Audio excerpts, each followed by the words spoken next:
Nah, sekarang kita bicara soal 100 hari pemerintahannya Prabowo, karena kasus pagar laut ini kan terjadi atau dalam rentang waktu 100 hari di awal pemerintahannya Presiden Prabowo.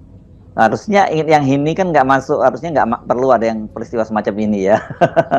Saya menduga justru untuk mengevaluasi 100 hari pemerintahan awal Presiden Prabowo akan diwarnai oleh analisis atau evaluasi terhadap soal pagar laut ini. Jadi kelihatannya Pak Prabowo harus bersiap untuk menjawab semua hal yang sebetulnya bukan bagian utama dari pemerintahan beliau. Kan Pak Prabowo fokus untuk menghasilkan pertumbuhan supaya ada kemakmuran, fokus untuk memastikan bahwa janji politik pemilu yaitu makan siang bergizi gratis itu kendati terengah-engah secara anggaran, tapi itu adalah wajib dilakukan, yaitu janji. Itu artinya mesti deal dengan DPR supaya ada anggaran tetap per tahun, jangan sekedar dituntut untuk sifatnya voluntaristik. Enggak, ini makan siang gratis ini soal serius. Jadi dia mesti dipikirkan sebagai anggaran yang menetap setiap tahun. Tetapi kalau itu yang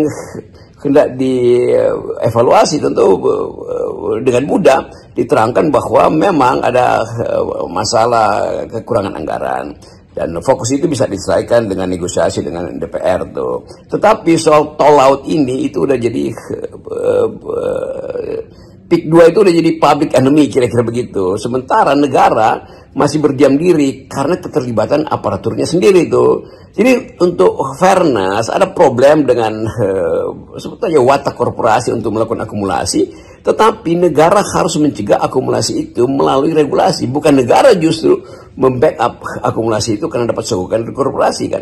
Tetap negara ada di atas korporasi. Jadi kalau itu terjadi pelanggaran, entah itu act of commission, kesengajaan, atau act of omission, pembiaran, tetap negara bertanggung jawab untuk menerangkan pada warga negara mengapa kau negara meloloskan proposal-proposal yang sifatnya dari awal adalah koruptif, yang sifatnya adalah manipulatif.